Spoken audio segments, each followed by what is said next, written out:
Hello, this is Lord Coramoor Chronicles, Season 3, War and Pieces, Chapter 2, The Lost Bastion. This is a recap of what my D&D group have been doing in an adventure that I wrote. We'll start with a recap of what happened in Chapter 1. And in Chapter 1, the adventurers rescued Elkazar, the Dwarven Kingdom, from Lady Cargill, who turned out to be a hag. And she was after cursed items that the adventurers have been looking for. Lord Anil had been voted as the new king, and Snarga discovered that Zwidi was alive and was the infamous Dark Knight. The adventurers had managed to capture the Goliath Barbarian, who was one of Lady Cargill's bodyguards, but were unable to prevent Rowena, the Elf Ranger, from rescuing Lady Cargill's body in the nick of time. Still, the kingdom had been saved, and the adventurers had been promised many rich rewards. During the time in Alcazar, Bjorn's god came to him and said that there were ancient sacred sites in the surrounding area. Bjorn used his time in the libraries to mark out possible areas, and his companions agreed to accompany him on his pilgrimage. Almost all the sites they searched were dead ends or small shrines built by shepherds years ago. That is, until they came to where they entered Alcazar many months previously, where they'd seen the tracks of a goblinoid army ascending the side of the Cloven Mountains. The party were going to discuss whether they should, go where a massive army had been, but Dorian just strode off towards danger before anyone could argue otherwise. Following the trail, the party came across two sleeping hill giants. Dorian wasted no time in trying to dispatch them, but was unable to kill them whilst they still slept. Luckily, Viscondo's wild magic caused one of the giants to float into the air, with Dorian still attached. The team made short work of the other giant, whilst a combination of Dorian and gravity dealt with the other one. And when they followed the remains of some tracks which were fresh, these weren't from months previously like the ones they'd seen when they entered the kingdom, they found a secret entrance to some sort of ancient dwarf bastion. It was obvious from the look of the place that it had long fell into the hands of goblins into disrepair, but the entrance was still full of sophisticated dwarven traps. However, it was otherwise empty. The goblins must have been away in a raid, and because it was hidden, because no one else had found it, they probably didn't expect anyone to find the entrance so easily. The heroes cleared out the front part of the bastion, not much was left but a few goblin cooks and some ogres. The goblins must have been out on a huge raid, because there was evidence that a massive army was here. So the party advanced quickly, taking a lot of risks to do so.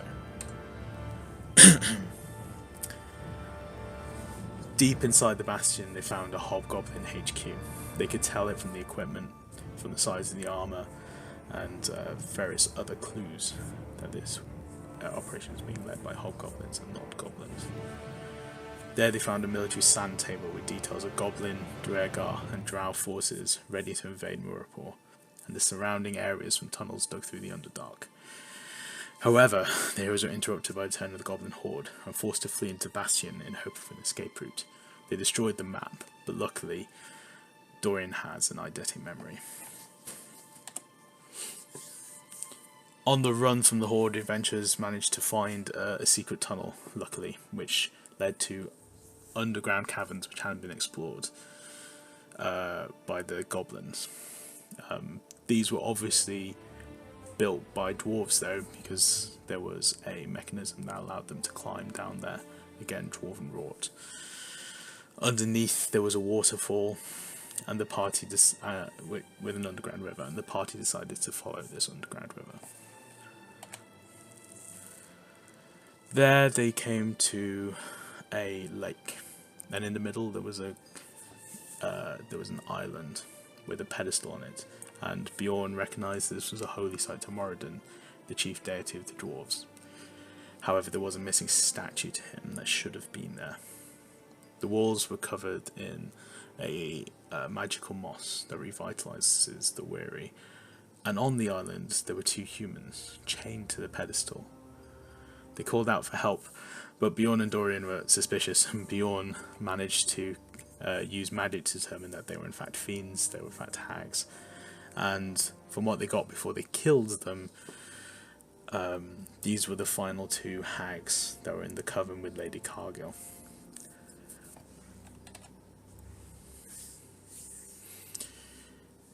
From the lake, the rivers continued to flow, and eventually they came to a treasure chamber.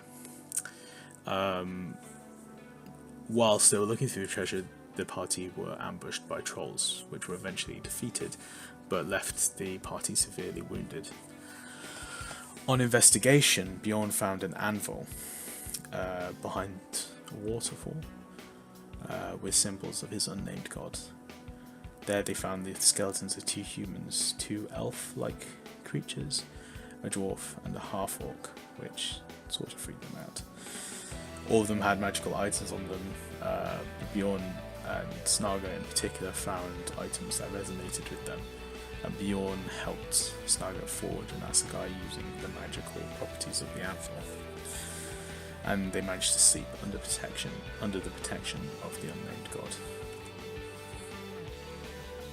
When they left the treasure chamber, they set off a trap of stone golems protecting a massive stone door. Bjorn recognised the statues as these being statues to Golthian, a dead dwarf deity of protection. The unnamed gods neither confirmed nor denied whether he was an aspect of Gorm. Searching further into these deeper tunnels, the party snuck upon a group of Duergar, dark dwarves, performing a ritual to Deep Duerra, a dead Duergar goddess. And as part of this ritual, there was a priestess called Coramoor, who was leading it. As they were listening to his ritual, Bjorn sadly remembered that actually this deity had no longer existed, that she died many centuries ago, and that Asmodean was in fact pretending to be her. This was knowledgeable in some parts of the dwarf pantheon. Other gods had told the other dwarves this, but the Duergar were unaware of it. The heroes did kill the Duergar before the ritual ended, and learnt that they were the ones in fact helping to dig the tunnels to Murapol at the behest of Deep Duerra. Having found a key to the Royal Forge on Coramoor's body, they managed to then enter the magical doors that were protecting this area. The Royal Forge used the fires of a dormant volcano to create magical and great creations. And inside, they managed to overhear a Cambion talking to a couple of drow, planning the coming invasion of Murapol. After fighting a couple of ice devils, the party free an Azimuth, who created the forge for a dwarven king centuries ago. And he helps forge magical weapons for them, and helps to protect the forge whilst the party members rest.